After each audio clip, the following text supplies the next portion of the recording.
Después de obtener su independencia, México enfrentó la difícil tarea de consolidarse como nación. Los primeros años de vida independiente se caracterizaron por desarrollarse en un clima complejo, donde no hubo paz ni tranquilidad, pues prevalecían los enfrentamientos entre distintas posturas ideológicas. Al finalizar la Guerra de Independencia y desaparecer la autoridad virreinal, se necesitaba una nueva forma de gobierno capaz de reorganizar el país. 3 proyectos políticos se confrontaron entonces: la monarquía, la República Federal y la República Centralista. Primero se estableció la monarquía. Posteriormente se adoptaron regímenes republicanos en donde se enfrentaron dos posturas, el federalismo y el centralismo. Los federalistas buscaban construir una república en la cual los estados gozaran de autonomía, pero con estricto apego a una constitución. Por su parte, los centralistas pretendían crear una república en donde los estados estuvieran sometidos en sus decisiones a la autoridad central. Pensaban que los estados no debían tener autonomía. Tras el primer régimen monárquico, se establecieron diferentes gobiernos republicanos en los cuales las luchas entre federalistas y centralistas fueron frecuentes. La enorme dificultad que implicó la nueva organización del país y los desacuerdos entre los grupos políticos condujeron a México a una situación de desunión e inestabilidad. Con la llegada del ejército trigarante a la Ciudad de México, el 27 de septiembre de 1821, concluyó el movimiento de independencia de nuestro país. Entonces se formó el primer gobierno independiente mexicano, que consistió en una junta provisional gubernativa, la cual presidía Agustín de Iturbide. Aquella junta estaba integrada por 38 miembros. Su tarea radicaba en gobernar de forma provisional mientras la nación se organizaba. Una vez que concluyó la labor de la Junta Provisional, se integró el Congreso Constituyente con 120 diputados de distintas clases sociales y provincias del país. En el Congreso se expresaron 3 corrientes políticas. La corriente borbonista, que pugnaba por el gobierno de un príncipe español. La corriente iturbidista, que buscaba proclamar a Agustín de Iturbide como emperador.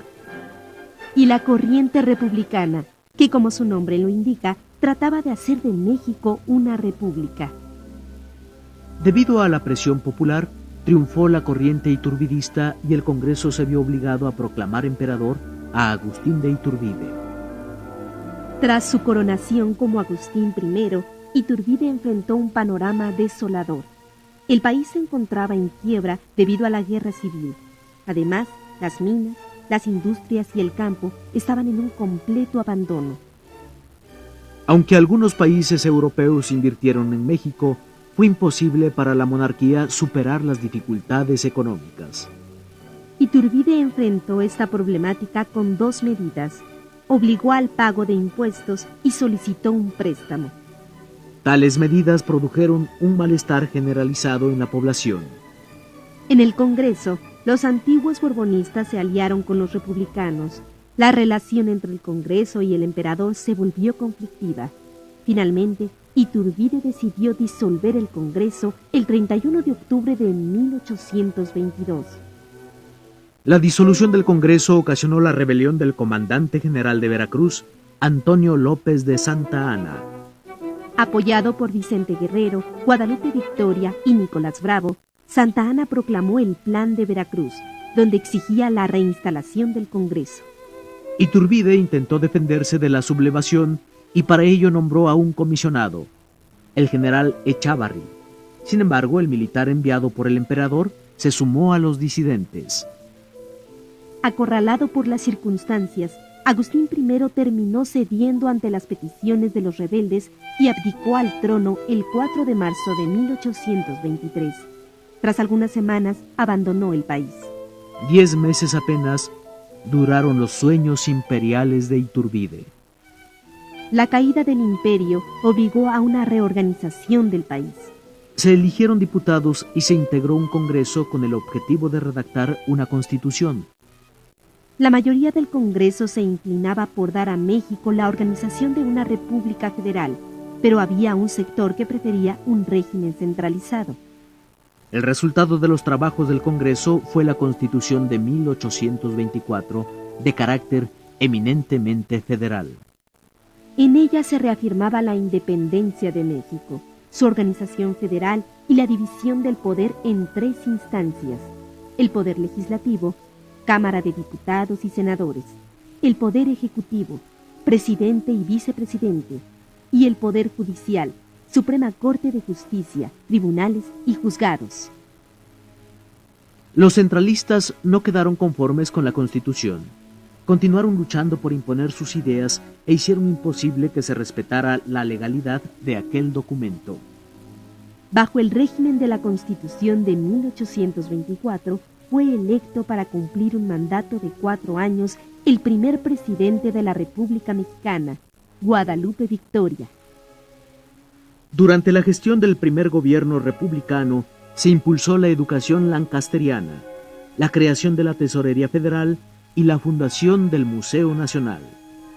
Sin embargo, el panorama de pobreza persistía.